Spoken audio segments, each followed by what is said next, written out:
Hello everyone, welcome back to my channel Sarita's planet. कल मैंने आप सबके साथ एक लेसन प्लान की वीडियो शेयर की थी। आज मैं फिर से हाजिर हूँ एक लेसन प्लान की वीडियो लेके, जो कि हिंदी का लेसन प्लान है। और जो भी बीएड कर रहा है, बीटीसी कर रहा है, उनके इस कॉलेज में ज़रूर बनवाया जाता है लेसन प्लान।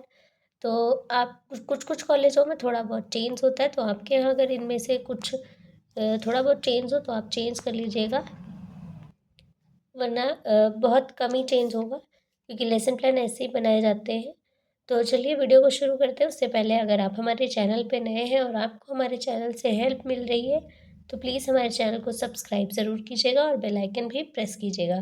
और जिसको इसकी नीड है, आपके जानने में अगर कोई भी बीएड या बीटीसी कर रहा है, तो उनके साथ ये चैनल, आप चैनल का नाम भी बता सकते हैं और वीडियो भी शेयर कर सकते हैं। आप किसी को भी लेसन प्लान बनाना है तो वीडियो देख के वो आराम से यहाँ पे एकदम फ्री में लेसन प्लान बना सकते हैं। तो चलिए सबसे पहले वीडियो को शुरू करते हैं।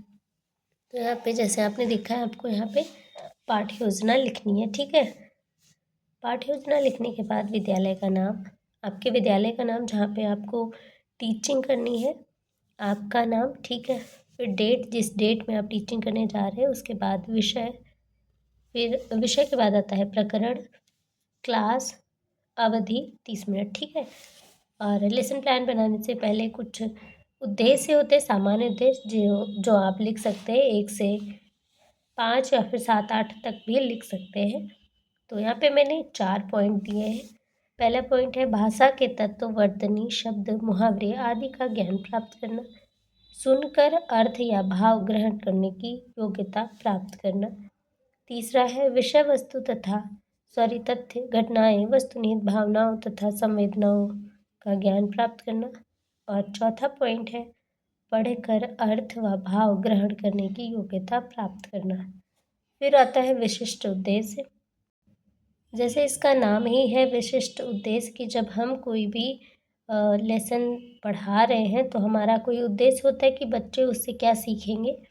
तो इस प्रकार से आप बच्चों में क्या चीज़ की जानकारी बच्चों को देना चाह रहे हैं, क्या चीज़ बच्चों में जागृत करना चाह रहे हैं, तो जैसा ही लेसन होगा उसी तरह से आपको लिखना है। तो जैसे कि यहाँ पे झांसी की रानी, ठीक है। तो पहला पॉइंट हो जाएगा बच्चे रानी लक्ष्मीबाई द्वारा अंग्रेजों के खिलाफ अंतिम युद्ध के बारे में जानकारी प्राप्त करेंगे, ठीक है। दूसरा पॉइंट है बच्चों के अंदर देशभक्ति की भावना जागृत होगी तथा वे स्वाभिमानी बनेंगे।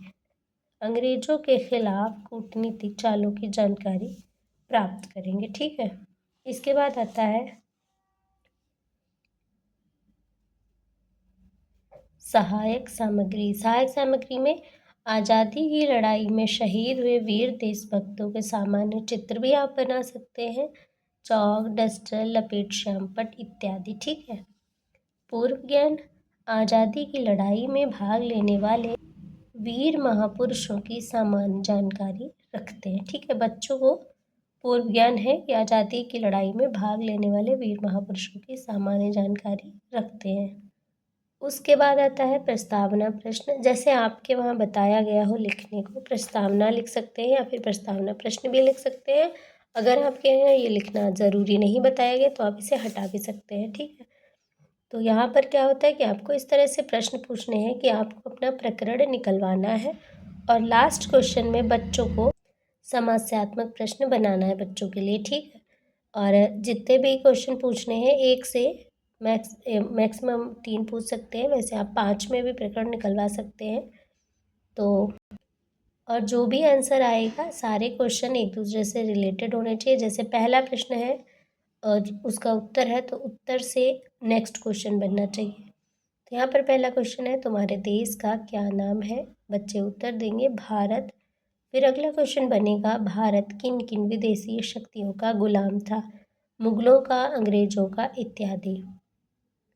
अंग्रेजों से लड़ने वाले कुछ महापुरुषों के नाम बताओ, भगत सिंह, चंद्रशेखर आज़ाद। अगर बच्चे यहाँ पर महारानी लक्ष्मीबाई का नाम बता देते हैं तो आप अगला क्वेश्चन पूछ सकते हैं कि लक्ष्मीबाई के बारे में विस्तृत जानकारी दीजिए। तो यहाँ पर ये समस्यात्मक प्रश्न हो जाएगा। अगर बच्चे नहीं बताते हैं तो आप पूछ सकते हैं इसके अतिरिक्त उस महिला का नाम बताओ जिन्होंने अंग्रेजों के छक्के छुड़ा दिए थे। अगर बच्चे यहाँ पे भी बता देते हैं लक्ष्मीबाई का नाम, तो आप अगला क्वेश्चन जो मैंने अभी पहले बताया वो आप पूछ सकते हैं। तो यहाँ पर बच्चे मौन हो जाते हैं, ये समस्यात्मक प्रश्न बन जाता है। ठीक है, इतना होने के बाद आपको बोलना है उद्देश्य कथन। बच्चों, आज हम लोग झांसी की रानी के बारे में विस्तार पूर्वक चर्चा करेंगे। ठीक है, उसके बाद आता है प्रस्तुतिकरण। प्रस्तुतिकरण में आप चाहें तो एक पेज पे लिख के यहाँ पर चिपका सकते हैं, उसको फोल्ड करके यहाँ पे चिपका दीजिएगा, क्योंकि जो पैराग्राफ होता है वो आप यहाँ पर लिखेंगे तो बहुत लॉन्ग हो जाएगा लेसन प्लान वाली कॉपी में, इसलिए आप यहाँ पर अलग से पेज पे लिख के यहाँ पर चिपका दीजिएगा। मुंदरबाई डॉट डॉट डॉट कूटी पर पहुँचो। ठीक है, तो ये मैंने शॉर्ट फॉर्म में लिखा है, आप पेज पे लिख के यहाँ पे पेस्ट कर दीजिएगा। ठीक, उसके बाद आता है आदर्श वाचन। छात्राध्यापिका यति गति आरोह अवरोह व लय के साथ तथा हाव भाव सहित पाठ का आदर्श वाचन करेंगी। ठीक है, उसके बाद आता है अनुकरण वाचन। अनुकरण वाचन छात्रों के द्वारा किया जाएगा। जब आप छात्राध्यापिका या छात्राध्यापक जो भी हैं, जब आप पढ़ लेंगे उसके बाद बच्चे स्वयं पढ़ेंगे। ठीक है, फिर आता है उच्चारण अभ्यास, जिसमें कुछ शब्द दिए हैं। भ्रकुटी तानना, कृपाण, बिरानी, बिरदावली, काया पलटना। फिर आता है काठिन्य निवारण।